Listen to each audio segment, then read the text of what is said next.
Commander Zarathul's 6 eyes focused on the tactical display, each pupil dilating independently as the readings confirmed her worst fears. The crystalline structures that served as her fingers trembled against the command console, sending tiny chimes through the bridge of the Coalition flagship, Harmony of Spheres. "Confirm the readings," she whispered, though every officer on the bridge had already run the scans 3 times. "Confirmed, Commander," replied her tactical officer, a bulbous methanoid whose breathing apparatus wheezed with anxiety. 17 Devourer-class entities approaching from the Void sector. Estimated time to Kepler Station, 47 standard hours. The bridge fell silent except for the quiet hum of life support systems and the distant vibration of the ship's quantum drives. 47 hours. It might as well have been 47 minutes. When the Devourers came, time became meaningless. Physics became a suggestion. Hope became a luxury no one could afford. Zarathul had commanded Coalition forces for over 2 centuries, had seen the rise and fall of 3 different galactic governments, had witnessed the birth of stars and the death of civilizations. But she had never faced the Devourers. No one in active service had. The last recorded encounter was nearly 300 years ago, when they had swept through the Endorian cluster and consumed 14 inhabited worlds in the span of a single rotation. "Send immediate evacuation orders to all systems within a 50-light-year radius," she commanded, her voice carrying the weight of inevitable defeat. "Priority Alpha protocols. All civilian populations to be relocated beyond the neutral zone within 36 hours. "Commander," her communications officer interrupted, his reptilian head crest flickering with bioluminescent distress patterns. "We're receiving a transmission from the human delegation aboard Station Kepler." Zarathul's mandibles clicked in what her species used as a sigh. The humans. The galaxy's newest members, barely 50 years since first contact, and they still didn't understand the reality of their situation. They were brave. She would give them that. Foolishly, recklessly brave. Put them through. The holographic projection materialized in the center of the bridge, showing a human male in his middle years, wearing the simple blue uniform of Earth's stellar navy. Admiral Marcus Thompson had been the human representative to the Coalition for the past 5 years, and Zarathul had grown to respect his tactical mind and unwavering determination. But this was not a time for human optimism. "Commander Zarathul," Thompson said, his face grim but determined. "We've received your evacuation orders. We need to discuss this." "There is nothing to discuss, Admiral," Zarathul replied, trying to keep her voice gentle. "The Devourers approach. Kepler Station must be abandoned. Your people must retreat with the rest of us." Thompson's jaw tightened, a human expression she had learned to recognize as stubborn determination. "With respect, Commander, we'd like to review the tactical data first. See what we're dealing with." Several officers on the bridge exchanged glances. The Valkyrian sensor operator's antennae twitched in what Zarathul recognized as barely contained hysteria. Even suggesting such a thing bordered on madness. "Admiral," Zarathul said carefully, "you don't understand. The Devourers are not an enemy to be fought. They are a force of nature to be avoided. They are entropy given form, chaos incarnate.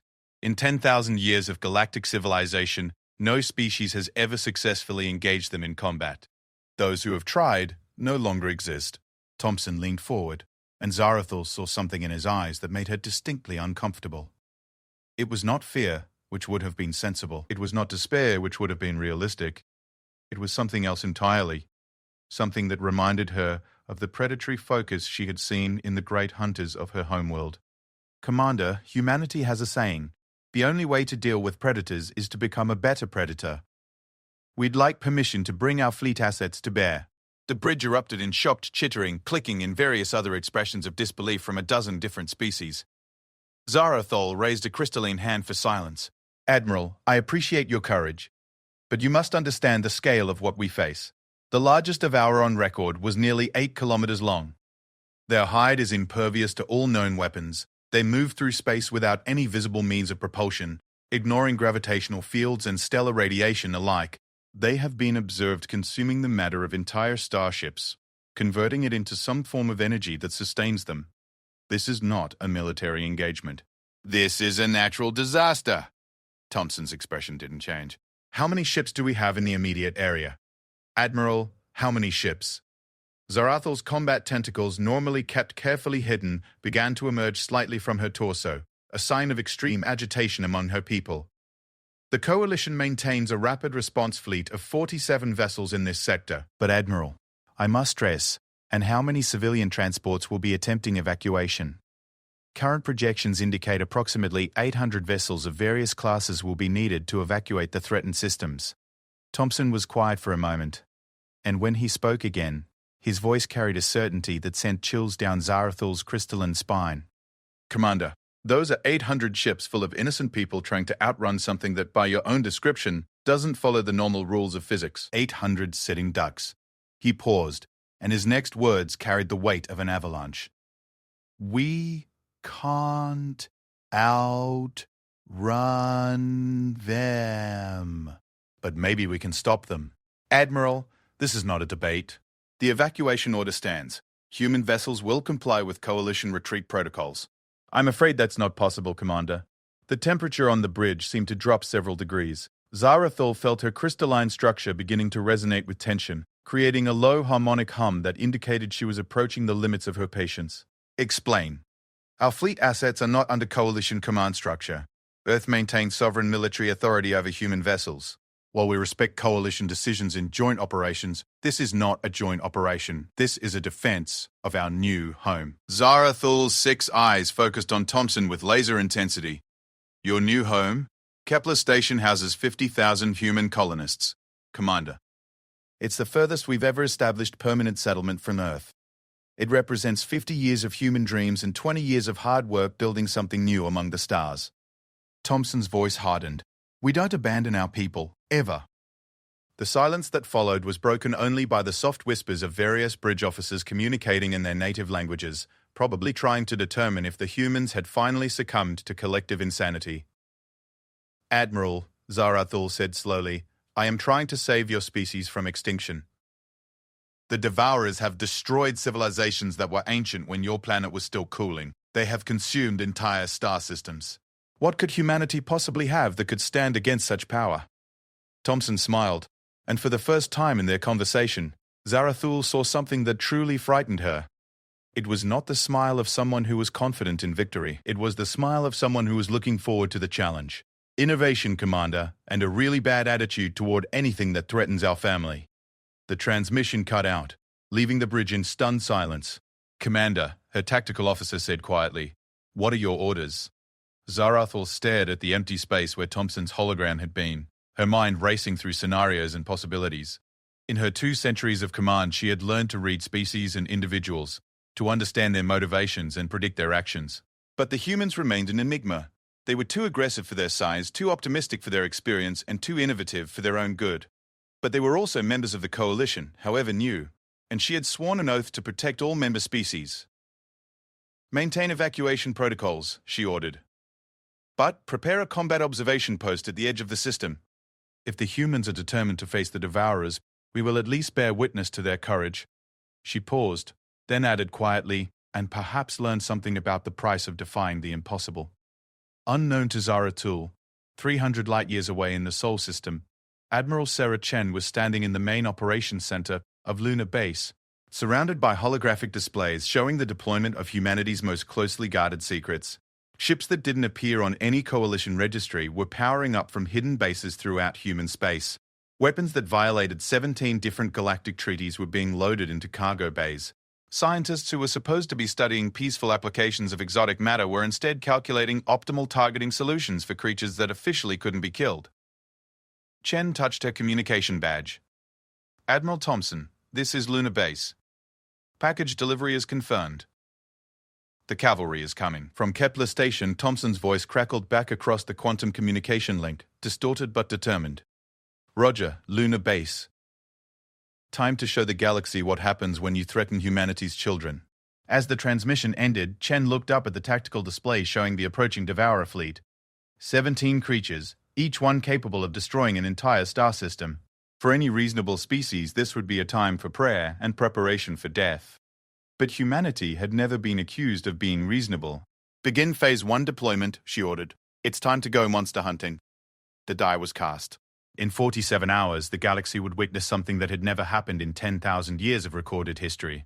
Someone would fight back against the Devourers.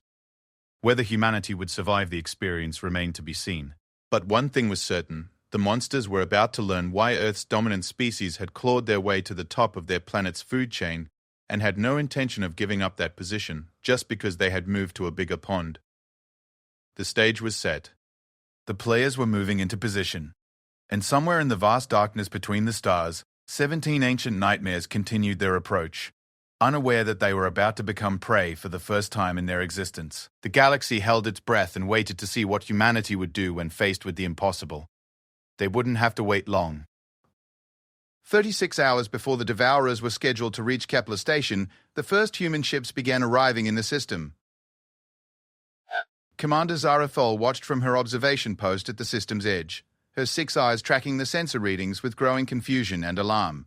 The ships weren't what she expected. Where she anticipated seeing the bulky defensive vessels typical of most Coalition species, the human fleet consisted of sleek, predatory-looking craft that moved through space with an almost organic fluidity.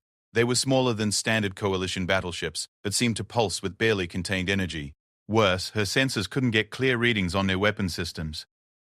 The ships appeared to be wrapped in some kind of interference field that made detailed scans impossible.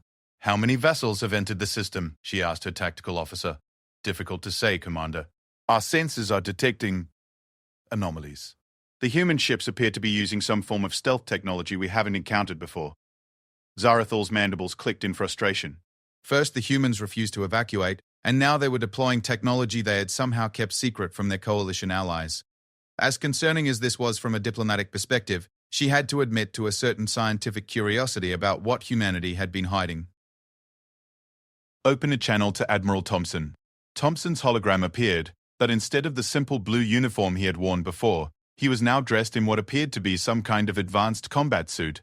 The material seemed to shift and flow like liquid metal, and Zarathul could see data streams flowing across surfaces that served as displays. "Admiral, our sensors are detecting unusual activity from your fleet. May I ask what exactly you're planning?" Thompson's expression was grim but focused. "Something that's never been tried before, Commander. We're going to give the Devourers a taste of human ingenuity." "And what does that involve exactly?" Thompson hesitated for a moment, then seemed to reach a decision. "Commander, how much do you know about Earth's evolutionary history?" The question was so unexpected that Zarathul felt her crystalline structure ring like a bell in surprise. "I beg your pardon?" "Our planet, Commander. It's not like most worlds that develop intelligent life. Earth is what we call a death world. High gravity, extreme weather, unstable geology, and a biosphere that's been trying to kill everything that lives on it for billions of years." Zarathul knew this, of course.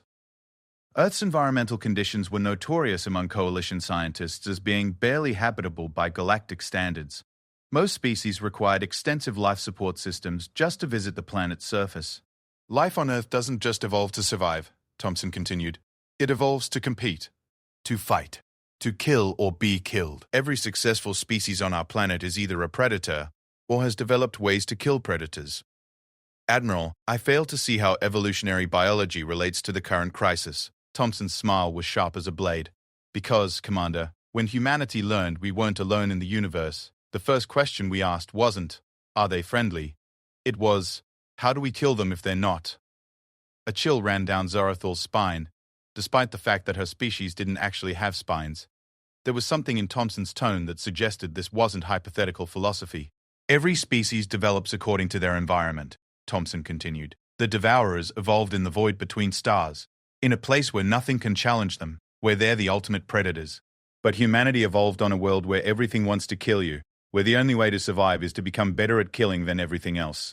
The tactical display chimed, indicating new contacts entering the system. Zarathul glanced at the readings and felt her combat tentacles emerge fully from her torso in shock. "Admiral, our sensors are now detecting over 300 human vessels. Where did they come from?" "Hidden bases throughout human space, Commander. Ships we've been building in secret for the past 20 years, ever since we first learned about the Devourers." "You've been preparing for this specific threat for 20 years? "We've been preparing for everything, Commander. That's what predators do. We identify threats and we figure out how to neutralize them." Thompson's expression hardened. "The Devourers have been the apex predator in this galaxy for 10,000 years. They've never faced real competition. Today, that changes. The sensor board erupted with new contacts. Not just human ships now, but something else. Something that made Zarathul's crystalline structure resonate with harmonics of pure terror. Commander, her tactical officer whispered. The Devourers have arrived early. They're dropping out of hyperspace at the edge of the system. The main display shifted to show the incoming nightmare. 17 massive forms emerged from the twisted space of faster-than-light travel, their dark shapes seeming to absorb the light of nearby stars. Each one was a kilometer or more in length, covered in what appeared to be organic armor that shifted and moved like living tissue.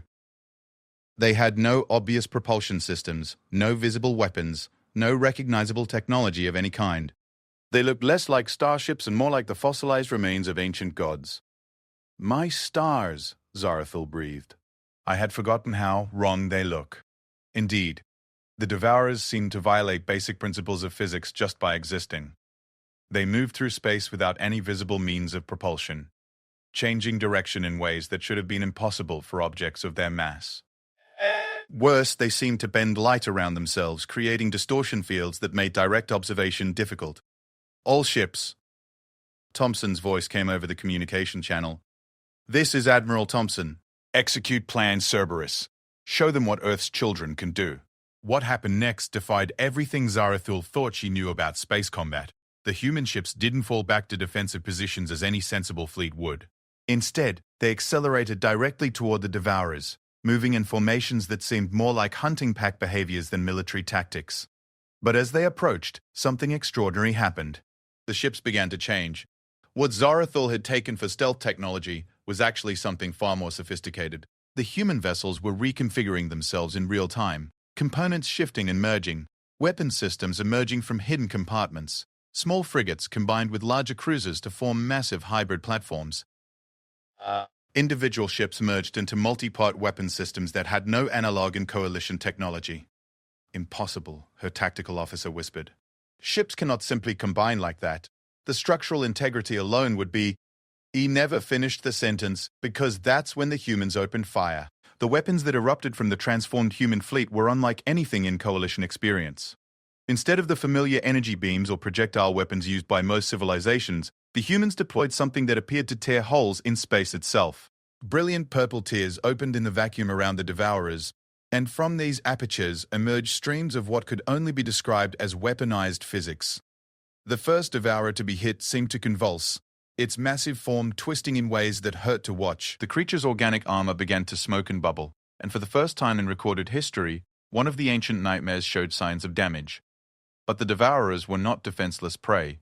The wounded creature let out a sound that somehow carried through the vacuum of space, a roar of pain and rage that resonated through the hulls of every ship in the system. The other 16 Devourers responded immediately, accelerating toward the human fleet with a speed that defied their massive size. As they moved, the space around them began to distort. Stars visible behind them seemed to bend and twist, and several of the smaller human ships simply vanished, crushed by gravitational anomalies that appeared and disappeared without warning. They're manipulating space-time itself, Zarathul's science officer reported, his voice high with panic.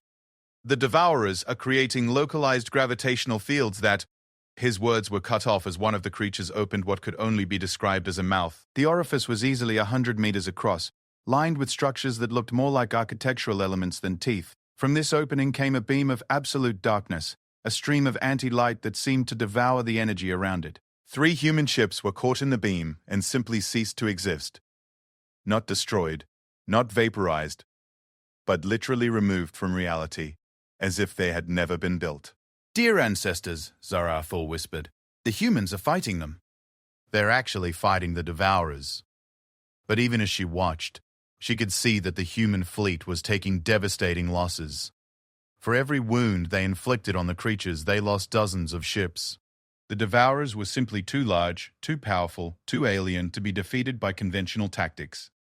Then Thompson's voice came over the communication channel again, calm and controlled despite the chaos around him. All ships, this is Admiral Thompson.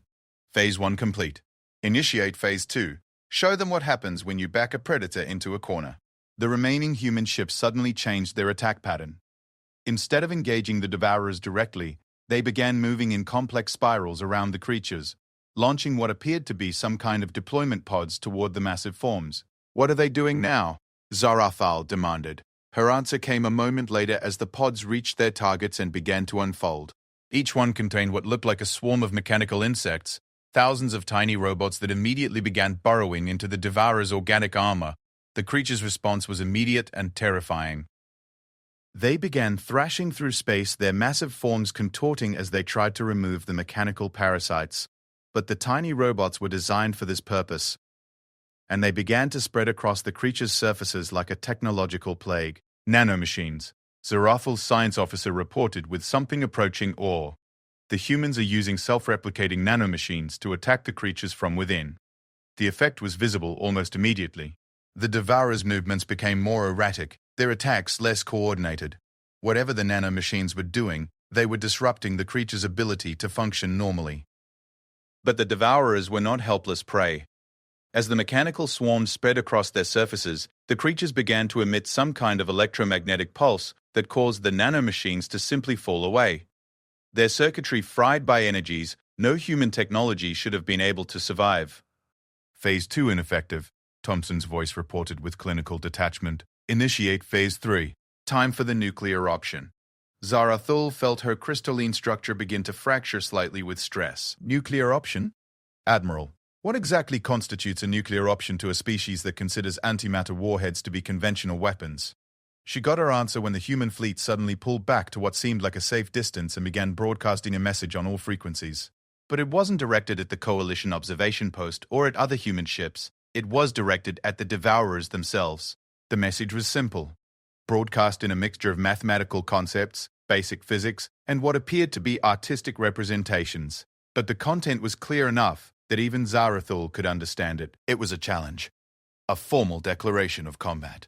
A statement that humanity claimed territory in the star system and was prepared to defend it to the death. But more than that, it was an invitation.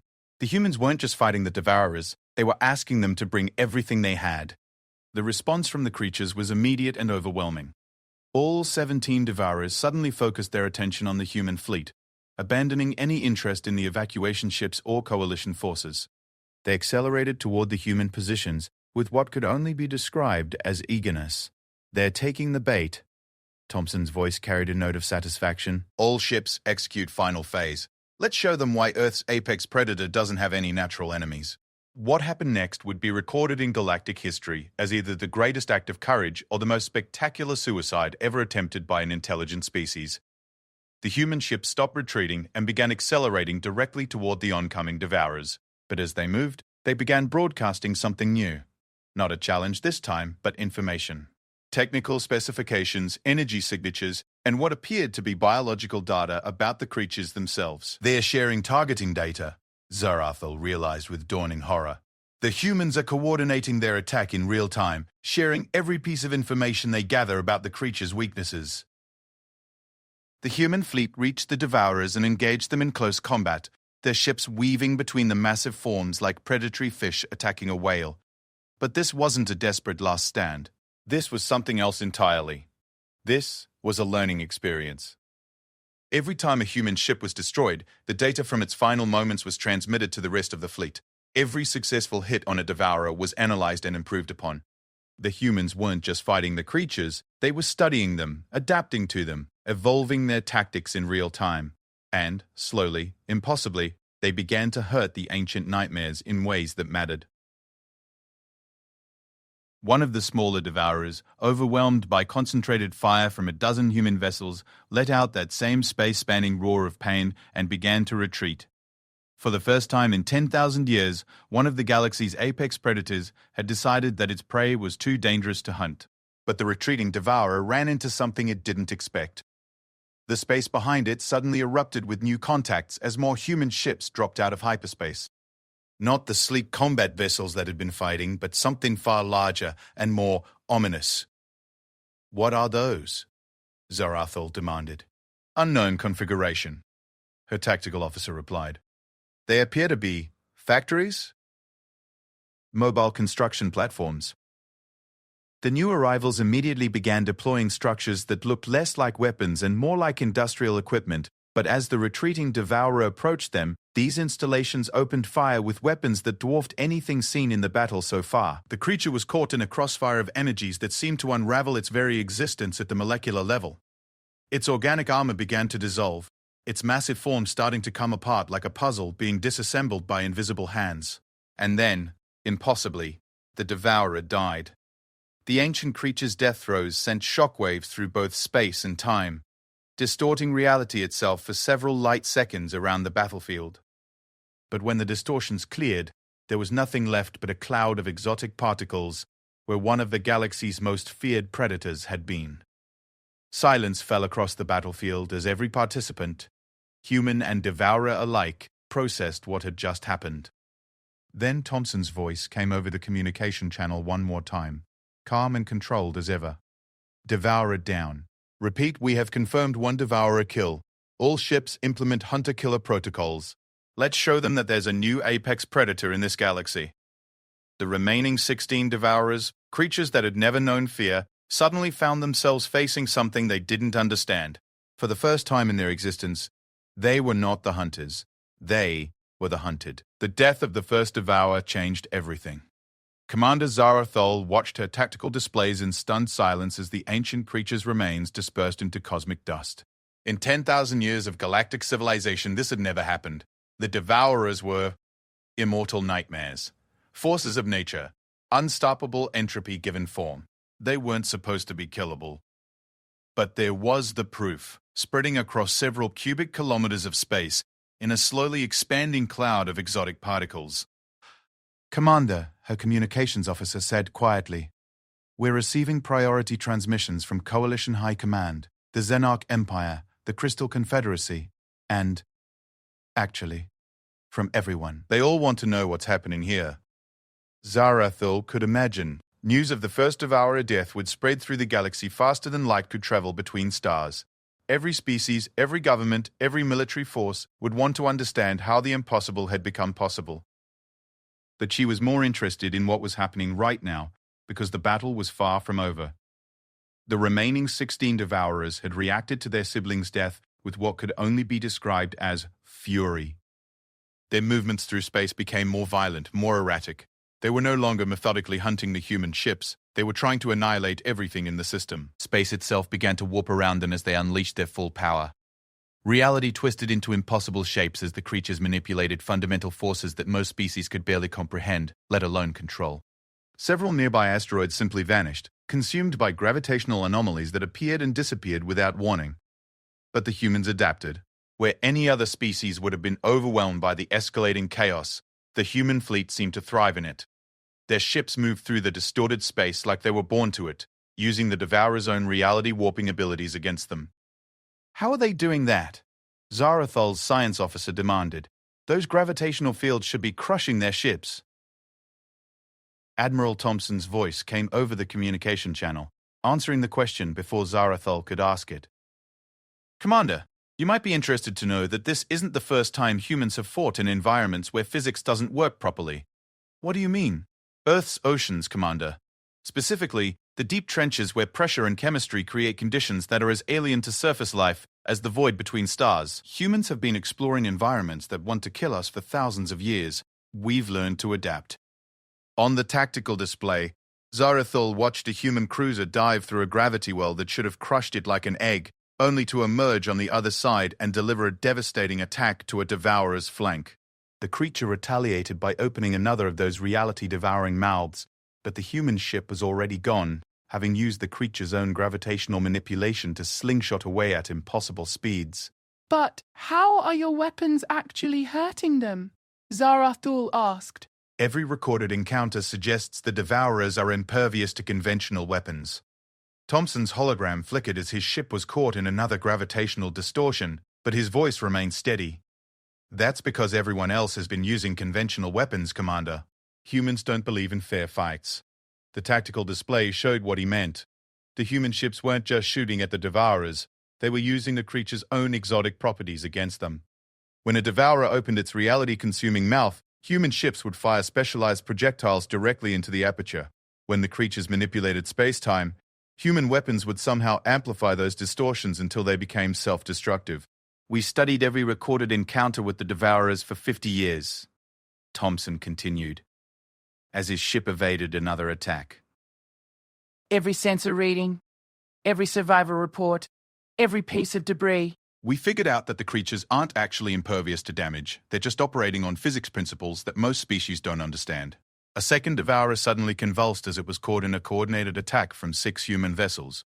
The creature's organic armor began to bubble and smoke as something the humans had done disrupted its fundamental structure. You see, Commander, the devourers exist partially outside normal space-time. That's why conventional weapons can't hurt them. But if you can force them back into normal physics, the wounded devourer let out that space-spanning roar again, but this time it sounded different. Not just pain, but something approaching fear. They become just another large target. The creature tried to retreat, but the human ships had anticipated this. A net of energy beams surrounded it, not trying to destroy it directly, but somehow anchoring it to normal space-time. The devourer thrashed against these constraints, its massive form twisting in ways that hurt to observe. But it couldn't escape. The human ships closed in, and their weapons finally had the effect they were designed for. The ancient creature's armor cracked and split, revealing internal structures that no living being should ever see. Organic components that looked more like architecture than biology were exposed to the vacuum, and they began to collapse as the creature was forced to exist according to the same physical laws that governed everything else. The second devourer died even more spectacularly than the first, its death throes creating a brief aurora across the entire star system as its exotic energy was released back into normal space. 2 down. 14 to go. But the remaining devourers were learning too. The creatures suddenly changed their attack pattern, no longer engaging the human ships individually. Instead, they began to coordinate their reality manipulation abilities, creating overlapping fields of distorted space-time that made approach impossible. They're adapting. Thompson's voice carried a note of concern for the first time. Clever girls. The human fleet pulled back, regrouping at the edge of the distortion field. Several ships had been caught in the overlapping anomalies and simply ceased to exist, not destroyed, but removed from reality entirely. Admiral, Zarathul said, perhaps it's time to consider withdrawal. You've achieved the impossible just by killing 2 of them. No one would blame you for retreating now. Thompson's response carried an edge of steel. Commander, with respect, you still don't understand what you're dealing with. This isn't about achieving the impossible. This is about survival. Survival? Every species that has ever encountered the Devourers has tried the same strategy. Run and hide. But the creatures always come back, and each time they're more dangerous. They learn from every encounter, adapt to every strategy. Thompson's image flickered as his ship was hit by debris from a destroyed vessel. The only way to stop a predator is to kill it, all of them. Zarathul felt her crystalline structure ring with harmonics of disbelief. You're not just trying to drive them off, you're trying to hunt them to extinction. Now you're beginning to understand what humanity brings to this galaxy, Commander. The tactical display showed the human fleet reshaping itself again, but this time the transformation was more dramatic than before. Ships that had been fighting independently suddenly began combining in ways that defied engineering principles. Entire squadrons merged into massive hybrid platforms that seemed to exist partially outside normal space themselves. Impossible, Zarathul's tactical officer whispered. Ships cannot simply merge like that, the power requirements alone. Unless, Zarathul's science officer interrupted, they're not actually separate ships at all. Commander, I'm reading energy signatures that suggest those vessels share a quantum entanglement network. They're not combining. They're revealing their true form. The implications hit Zarathul like a physical blow. The human fleet isn't a collection of individual ships. It's a single massive organism. More or less, Thompson confirmed. We call it a swarm ship. Distributed intelligence, adaptive architecture, evolution in real time. We built it specifically to hunt things that can't be killed by conventional means. The newly revealed swarm ship began to move toward the Devourer's distortion field, but it didn't approach directly. Instead, it began to circle the creatures, moving in complex patterns that seemed random at first but gradually revealed themselves to be part of a larger strategy. What are they doing now? Zarathul demanded. Her answer came when the space around the Devourers suddenly filled with thousands of tiny objects, each one no larger than a fighter craft but moving with purpose and intelligence. The swarm ship had released its components, and they were beginning to infiltrate the creature's distortion field from every possible angle. The Devourers tried to defend themselves, lashing out with reality-warping attacks that should have annihilated the tiny intruders. But the human drones were too small, too fast, and too numerous. For every one that was destroyed, 10 more took its place. And they were learning. Each drone that was killed, transmitted its final data back to the swarm, and the remaining units adapted instantly. They began to anticipate the Devourer's attacks, to move through the distorted space-time like they belonged there. "Evolutionary warfare," Zarathul breathed. "They're using natural selection as a military tactic." Within minutes, the surviving drones had penetrated the Devourer's defenses and began their true work. They attached themselves to the creature's surfaces and started to do something that made Zarathul's sensors scream warnings about impossible energy readings. The drones weren't trying to damage the Devourers directly. They were studying them, mapping their exotic physiology, learning how they manipulated space-time and existed partially outside normal reality. And then they began to replicate those abilities. "Sweet crystalline ancestors," Zarathul whispered as her displays showed the impossible. "The drones are copying the Devourer's powers." The effect was immediate and devastating. As the human drones learned to manipulate reality the way the creatures did, they began to use those same abilities as weapons. Gravity wells appeared around the Devourers, not created by the creatures themselves, but by their own technology turned against them. The ancient nightmares found themselves trapped by their own power, unable to escape the very forces they had been using as weapons. And the human swarm ship closed in for the kill. What followed was less a battle than an execution. The trapped Devourers could only thrash helplessly as the swarm ship's weapons tore them apart at the molecular level, unraveling their exotic physiology with clinical precision. 5 more creatures died in the span of minutes, their death throes creating cascading failures in the local space-time that would take years for the universe to heal. 7 down. 9 to go. But the surviving Devourers had one more trick to play. Instead of continuing to fight, they suddenly began to retreat not through space, but through time itself. The creatures were using their reality manipulation abilities to flee into the past, attempting to undo the battle before it could be lost. "Temporal retreat," Zarathul's science officer reported, his voice high with panic. "They're trying to escape through the timeline itself." It should have worked. Time travel, even limited temporal manipulation, was beyond the capabilities of any known technology. The Devourers should have been able to escape into the past and attack before the humans were prepared, but the human swarm ship followed them. "Impossible," Zarathul breathed as her sensors tracked the pursuing vessels. "How are they following through temporal displacement?" Thompson's voice came over the communication channel, calm despite the fact that he was apparently engaged in time travel combat. "Because, Commander, we didn't just study the Devourers for 50 years. We've been preparing for every possible contingency, including this one." The battle disappeared from normal space-time as both predator and prey vanished into the past, leaving only distorted readings and impossible sensor ghosts. But within minutes, reality reasserted itself as the combatants returned to the present. The 9 surviving Devourers materialized in normal space, but they were clearly damaged. Their organic armor was scarred and burnt, their movements erratic and painful. Whatever had happened in the past, the humans had won that battle too. And the swarm ship emerged from temporal displacement completely intact, its weapons already locked onto the wounded creatures. "Time paradox resolution successful," Thompson reported with casual professionalism. "Turns out the past doesn't like being changed any more than the present does. The universe has a way of correcting temporal anomalies." 9 down, 7 to go. The remaining Devourers tried one final desperate gambit. Instead of fleeing or fighting, they began to call for help, sending out reality-spanning distress signals that carried across the galaxy at speeds faster than thought itself. For a moment, Zarathul felt hope. If other Devourers responded to the call, the humans would be overwhelmed. No matter how advanced their technology, they couldn't fight the entire species. But no help came. "Commander," Thompson said quietly, "there's something you should know about the Devourers. They're not just ancient predators. They're the last members of their species." Zarathul felt her crystalline structure fracture slightly with shock. "What? Our studies revealed that the Devourers aren't indigenous to this galaxy." "They're refugees from somewhere else, survivors of something that destroyed their entire civilization. These 17 individuals are all that's left of their people." The implications crashed down on Zarathul like a collapsing star. "You're not just hunting a pack of predators.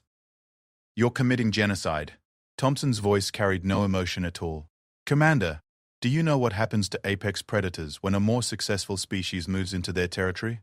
She did know. She had studied evolution and ecology as part of her command training. When two apex predators competed for the same resources, one of them died out. Always. They go extinct, she whispered. Evolution is a cruel teacher, Commander, but it's a very effective one. The human swarm ship began its final approach toward the 7 surviving devourers. The ancient creatures made no attempt to flee or fight. They simply waited, their massive forms hanging in space like monuments to a dying age. The galaxy has room for only one apex predator, Thompson said as his weapons powered up. Today, the devourers learn what humanity learned 50,000 years ago on the African plains. Adapt or die. The final battle was brief and decisive. The wounded devourers, cut off from help and overwhelmed by an enemy that had turned their own powers against them, fell one by one to the human swarm ship's relentless assault. When it was over, 17 clouds of exotic particles drifted through space, where the galaxy's most feared predators had once hunted. The age of the devourers had ended, and something new had begun. But Commander Zarathul, watching from her observation post at the edge of the system, couldn't help but wonder. If humanity was willing to hunt an entire species to extinction to protect their people, what did that mean for the rest of the galaxy? The humans had just proven they could kill gods. What would they do to mortals who stood in their way? In the aftermath of what historians would later call the Kepler extinction, the galaxy discovered that killing gods had consequences no one had anticipated. Commander Zarathul stood in the Coalition High Command briefing chamber on Nexus Prime, surrounded by representatives from every major species in known space. The massive amphitheater buzzed with dozens of different languages, communication methods, and expressions of barely contained panic. Holographic displays showed tactical analyses, sensor readings, and most disturbing of all, the economic projections. The Devourer threat had shaped galactic civilization for 10 millennia. Entire industries existed solely to detect their approach, facilitate rapid evacuations, and rebuild after their passing. Military doctrines, trade routes, colonial expansion, even philosophical and religious frameworks had all been built around the fundamental assumption that some threats were simply too powerful to fight. Humanity had rendered all of that obsolete in a single afternoon. The human fleet departed the Kepler system 6 standard hours after the final devourer was eliminated, Zarathul reported to the assembly. They took no prizes, claimed no territory, and made no demands. Admiral Thompson transmitted a simple message: threat eliminated, returning to patrol schedules. A chittering sound filled the chamber as the insectoid representatives' mandibles clicked rapidly together, their species equivalent of hysterical laughter. Patrol schedules? They exterminated the most dangerous predators in galactic history and then went back to routine operations? The human response was consistent with their documented behavioral patterns, Zarathul confirmed. They appear to view the elimination of the Devourers as a necessary but unremarkable military action. High Admiral Korath of the Metallic Hegemony raised one of his chrome-plated arms, his artificial voice resonating through the chamber. Commander Zarathul, what is the Coalition's assessment of human military capabilities based on this encounter? The question that everyone had been dreading. Zarathul's crystalline structure began to resonate with harmonic frequencies that indicated extreme stress. High Admiral, our analysis suggests that the human fleet we observed represents approximately 15% of their total military capacity. Silence fell over the chamber like a collapsing star.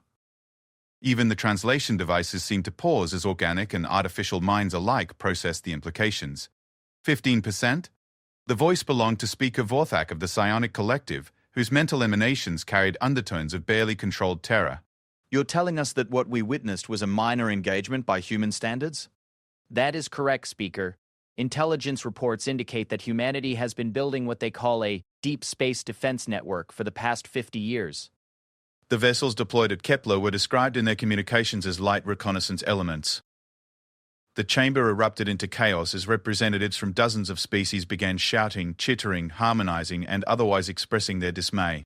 Emergency sessions were called, defense budgets were discussed, and more than one delegation began making discreet inquiries about the possibility of formal alliance treaties with Earth. But Zarathul knew they were all missing the real point. It wasn't humanity's military power that should concern them. It was their mindset. If I may, she continued, raising her voice above the din, there is another matter that requires discussion. Our xenopsychology experts have completed their analysis of human behavior during the engagement, and their conclusions are disturbing. The chamber quieted, though the undertone of tension remained. During the battle, human forces demonstrated what can only be described as evolutionary warfare. They adapted their tactics in real time, used their own losses as learning experiences, and ultimately turned the Devourer's own abilities against them. This suggests a fundamental approach to conflict that is unlike anything we have encountered. High Admiral Korath's optical sensors focused on her with mechanical precision. Explain. Most species approach warfare as a means to an end. Territory, resources, political objectives. Humans appear to view warfare as a problem-solving exercise. They don't fight to win, they fight to learn. And once they have learned how to defeat an enemy, that enemy ceases to be a threat to them permanently. The implications began to sink in across the chamber. If humanity approached every conflict as a learning opportunity, then every victory made them more dangerous, not just to their current enemies, but to any future opponents.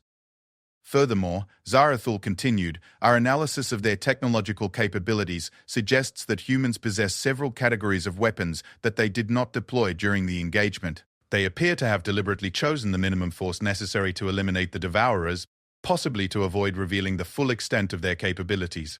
Speaker Vorthak's mental emanations now carried clear notes of panic. Are you suggesting that humanity was holding back during the most significant military engagement in galactic history? I am suggesting, Speaker, that humanity treated the elimination of 17 Devourers as a training exercise. The silence that followed was broken by an unexpected source. From the Human Observer section, a figure stood up. Admiral Sarah Chen, Earth's representative to the Coalition, had been sitting quietly through the entire briefing. Now she approached the central speaking platform with the easy confidence of someone who held all the best cards in a galaxy-spanning poker game. If I may address the Assembly? High Admiral Korath's optical sensors tracked her movement with obvious suspicion. Admiral Chen, this briefing concerns an analysis of human military capabilities. Your presence here could be considered a conflict of interest. Chen's smile was polite but contained an edge that made Zarathul's combat tentacles twitch involuntarily. Hi, Admiral. With respect, this briefing concerns an analysis of human behavior based on incomplete data. I thought the Assembly might benefit from some clarification. The chamber fell silent, as every representative present realized they were about to receive information directly from the source. First, Chen began, her voice carrying easily through the vast space. The assessment of our fleet strength is incorrect. The vessels deployed at Kepler represented approximately 3% of our total military capacity, not 15%. If the previous silence had been profound, this was something approaching a vacuum. Even the life support systems seemed to pause. Second, the weapon systems observed during the engagement are not classified as military hardware by Earth's Defense Department. They are research and development prototypes, deployed specifically to test their effectiveness against exotic threat profiles. High Admiral Korath's voice carried a slight electronic distortion that indicated severe stress in his processing systems. You tested experimental weapons on the most dangerous predators in the galaxy? We tested experimental concepts, Chen corrected. The weapons were just the delivery system. What we were really testing was our understanding of space-time manipulation, exotic physics, and biological architecture unlike anything in Earth's previous experience. Speaker Vorthak's mental emanations now carried pure horror. You used the Devourers as laboratory specimens? Chen's expression didn't change, but something in her eyes made Zarathul think of the great predators of her homeworld, the crystalline hunters that could track prey across entire continents using nothing but patience and intelligence. Speaker, humanity has a fundamental principle when it comes to threats. Understand your enemy completely, then eliminate them efficiently. The Devourers represented an unknown quantity, so we studied them. Once we understood them, they ceased to be a threat. But you drove an entire species extinct. Yes, Chen replied with matter-of-fact simplicity. That was the logical outcome of our analysis. The casual way she said it sent chills through every organic nervous system in the chamber. This wasn't a military leader boasting about a victory. This was a scientist explaining the results of a successful experiment. Admiral, Zarathul found herself asking, what was the purpose of your experiment? Chen turned to face her directly, and Zarathul suddenly understood why Earth's predators had never developed natural enemies. The human's eyes held the same patient, intelligent focus that characterized every successful hunter. To determine whether humanity was ready for full galactic citizenship, Chen replied, I don't understand, Commander. For 50 years, humanity has been the junior partner in the Coalition. We've contributed resources, scientific knowledge, cultural exchange, and military support. But we've always been seen as the newcomers, the primitive species that just discovered faster than light travel. Chen gestured towards the assembled representatives, and Zarathul noticed that several delegations were now looking distinctly uncomfortable. But we've been watching, learning, studying. We've observed how the galaxy works, how different species interact, how threats are handled. And we've come to some interesting conclusions about galactic civilization, such as the fact that for 10,000 years, every major decision has been driven by fear of the Devourers. Colonial expansion, military doctrine, resource allocation, diplomatic policy. Everything has been shaped by the assumption that some threats are too powerful to face directly. Chen's voice carried no judgment, no accusation. She might have been discussing the weather.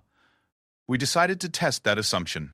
High Admiral Korath's optical sensors were now glowing red, a sign of maximum alertness in his species. And your conclusion?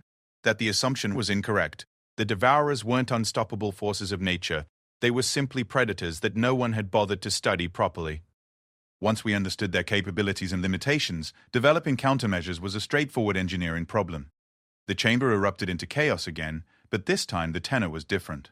Representatives were not expressing dismay at humanity's capabilities. They were coming to terms with the implications of what Chen was saying. If humanity could study, understand, and eliminate the galaxy's ultimate nightmare in a single engagement, what else might they be capable of?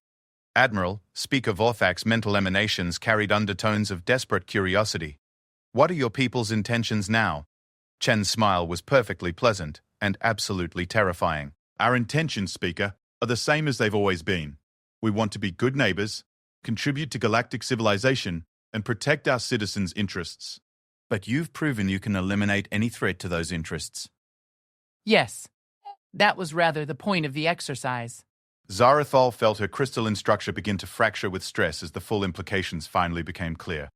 Humanity hadn't just eliminated the Devourers. They had demonstrated that they possessed the capability to eliminate any species that threatened them. More than that, they had demonstrated that they possessed the will to do so. Admiral, she heard herself asking, what happens now? Chen's expression became thoughtful, and for a moment she looked less like a predator and more like a teacher addressing particularly slow students. Now, Commander, we get to see how quickly galactic civilization can adapt to the new reality. The age of cowering before unstoppable threats is over. The age of cooperation between equals has begun. She paused, and her next words carried the weight of an avalanche. We hope everyone will find their place in it peacefully. The implication was clear. Humanity had just redefined the balance of power in the galaxy. They had eliminated the ultimate threat and announced themselves as the new apex predator in a way that could not be ignored or dismissed. Every species present now had to decide. Would they be humanity's partners, or would they be their next problem to solve? The chamber fell silent as representatives from dozens of worlds contemplated a galaxy where the greatest monsters were no longer ancient nightmares from the void between stars. They were a young, curious, and extremely dangerous species that had just proven they could kill gods and were already asking what other impossible problems needed solving. The golden age of galactic civilization was about to begin. Whether any of the existing civilizations would survive to see it remained an open question. 2 years after the Kepler extinction, Commander Zarathul found herself standing on the observation deck of humanity's newest installation, Deep Space Research Station Alpha, located in what had once been the Devourer's primary hunting ground. The irony was not lost on her. Where ancient nightmares had once stalked through the void, human scientists now conducted experiments that pushed the boundaries of known physics. The station itself was a marvel of engineering that incorporated technologies that shouldn't have existed, built from principles that no coalition species had ever conceived. More disturbing still, it was staffed by representatives from every major galactic civilization. Incredible, isn't it?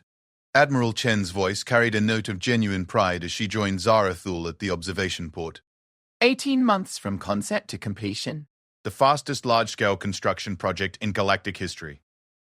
Zarathul's 6 eyes tracked the movement of various ships around the station. Human vessels, obviously, but also craft from the metallic hegemony, the Crystal Confederacy, the Psionic Collective, and dozens of other species. What had begun as humanity's private research facility had somehow become a joint venture involving half the known galaxy. How did you convince them to participate? She asked. Chen's smile held familiar undertones of predatory satisfaction. We didn't have to convince anyone, Commander. We simply made them an offer they couldn't refuse, which was knowledge. The single word carried implications that made Zarathal's crystalline structure resonate with harmonic frequencies of unease. In the 2 years since humanity had announced themselves as the galaxy's new apex predator, they had been remarkably generous with technological innovations. Anti-gravity systems that violated conservation of energy, faster-than-light communication that ignored relativistic limitations, weapons that could disrupt matter at the subatomic level, all freely shared with any species willing to contribute to what humanity called the advancement of galactic civilization. Admiral, I must ask, what is humanity's endgame? Your species has demonstrated capabilities that dwarf the rest of the galaxy combined. You could simply take whatever you wanted. Why are you choosing cooperation instead? Chen turned from the observation port to face her directly, and Zarathal was struck again by the intelligent patience in the human's eyes. It was the look of a teacher waiting for a student to understand a particularly important lesson. Commander, what do you know about Earth's history? The question seemed to come from nowhere, but Zarathal had learned to pay attention when humans asked seemingly random questions. Your species evolved from persistent hunters on a high-gravity world with extreme environmental conditions. Your civilization developed through a series of competitive evolutionary pressures that favored innovation, aggression, and adaptability. That's the basic outline, yes. But there's something more specific I want you to consider. Chen gestured toward the bustling activity around the research station. For most of our history, humans competed with other humans. We fought wars, built empires, developed technologies specifically to gain advantages over other human civilizations. Zarathal nodded. This was consistent with what coalition xenoanthropologists had concluded about human social development. But about 200 years ago, something interesting happened. We reached a point where human versus human conflict became counterproductive. The weapons were too powerful, the stakes were too high, the potential for mutual destruction was too great. So you develop cooperative frameworks instead? Exactly. We learned that competition between groups of humans was less effective than competition between humans in the problems we faced. Disease, poverty, environmental destruction, resource scarcity.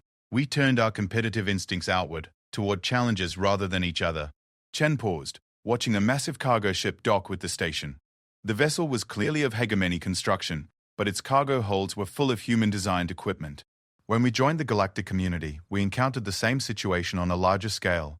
We could compete with other species, fight wars over resources and territory, repeat the same destructive patterns that nearly destroyed us on Earth.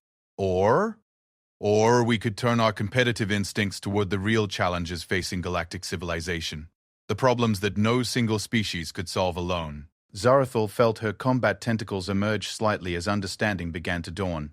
You're not trying to conquer the galaxy. You're trying to unite it.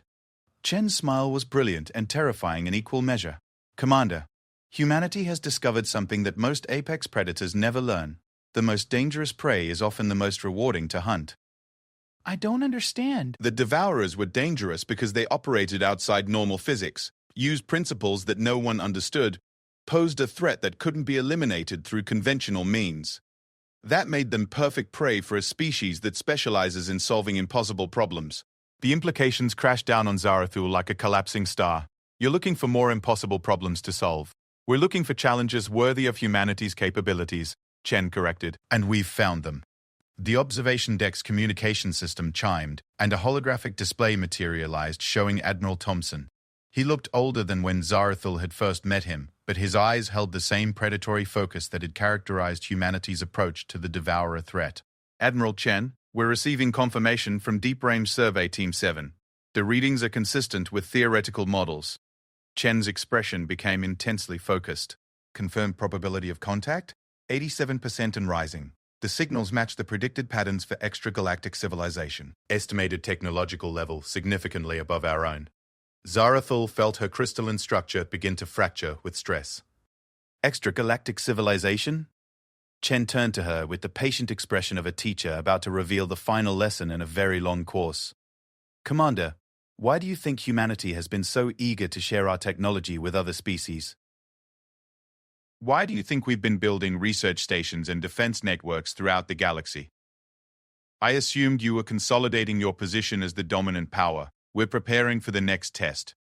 The holographic display shifted to show a star map that extended far beyond the familiar boundaries of their galaxy.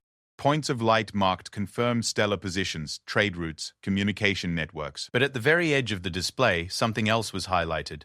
Something that didn't belong to any known galactic civilization.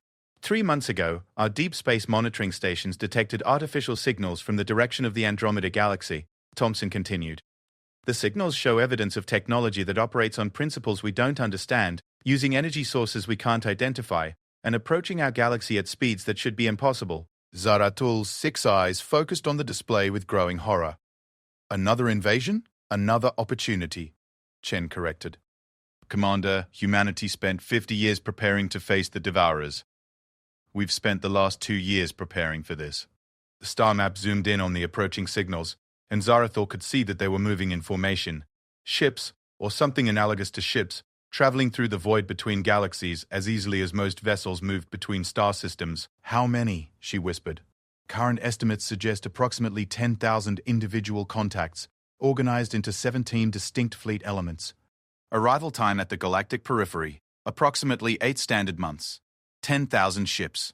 17 fleets. Technologies that operated outside known physics. It was the Devourer threat multiplied by several orders of magnitude.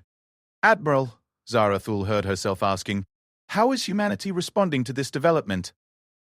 Chen's smile was radiant with anticipation.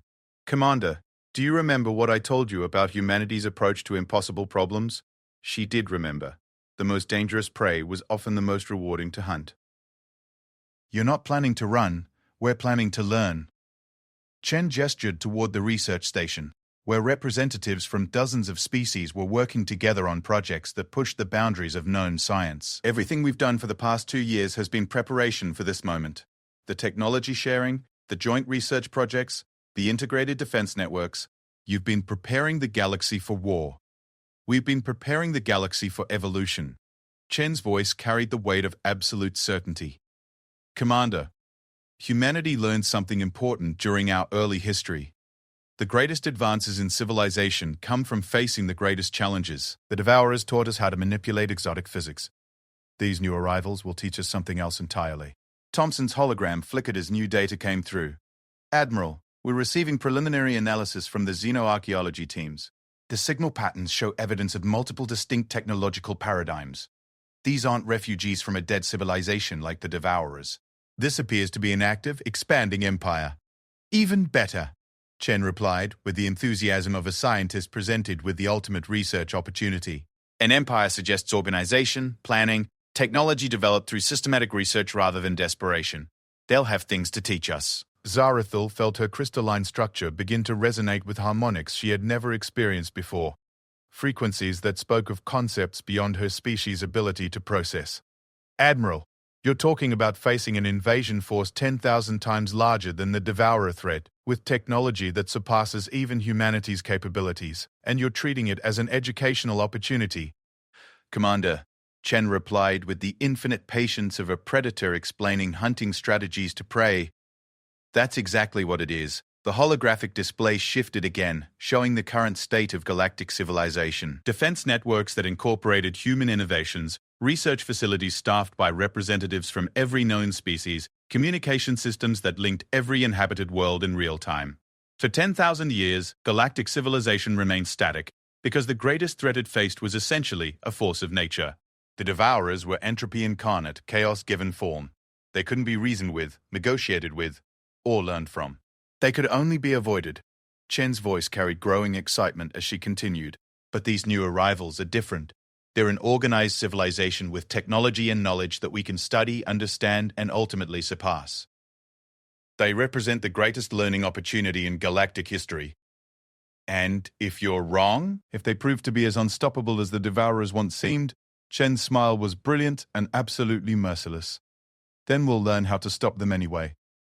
Commander, that's what humanity does. We identify problems that seem impossible to solve, and then we solve them.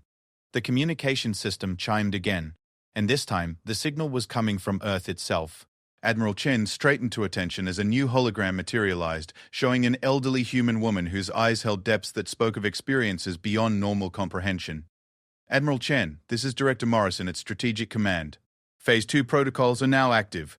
All integrated defense networks are online. All research installations are reporting ready status. and all allied species have confirmed participation in the Joint Response Initiative. Understood, Director. What's the status of the special projects? Project Prometheus is ready for deployment. Project Darwin is showing 97% success rates in simulation. Project Titan, Morrison paused, and her expression became thoughtful. Project Titan is performing beyond theoretical parameters. The volunteer crews are reporting capabilities that exceed our most optimistic projections. Chen nodded with satisfaction. Excellent. Initiate general briefing protocols. It's time for our allies to understand exactly what they've been helping us build. The transmission ended, leaving Zarathul alone with Chen, and the growing realization that humanity's cooperation with other galactic species had been part of a larger strategy that spanned years of careful preparation. Admiral, what exactly have we been helping you build? Chen's answer was simple and absolutely terrifying. The future, Commander. A galaxy where impossible problems become routine challenges, where the greatest threats become the greatest opportunities, and where every species contributes to the advancement of civilization as a whole. She gestured toward the approaching signals from Andromeda, now clearly visible on the long-range displays. Our new neighbors are about to discover what the Devourers learned too late. This galaxy has a new apex predator, and it doesn't hunt alone anymore. As if summoned by her words, ships began emerging from hyperspace around the research station, not just human vessels, but craft from every major galactic civilization, all incorporating technologies that shouldn't have existed, all moving with the coordinated precision of a single massive organism. The galaxy's integrated defense network was awakening, and at its heart was humanity's greatest innovation: the transformation of competition between species into competition between galactic civilization and the impossible. 10,000 ships were approaching from Andromeda, carrying technologies and knowledge that surpassed anything in the Milky Way. But they were about to discover that their destination was no longer the same galaxy they had set out to conquer. They were about to meet a civilization that had learned to treat gods as prey, impossibility as invitation, and extinction-level threats as the ultimate evolutionary pressure. The age of humanity's stewardship over galactic civilization was about to begin in earnest, and the universe would never be the same.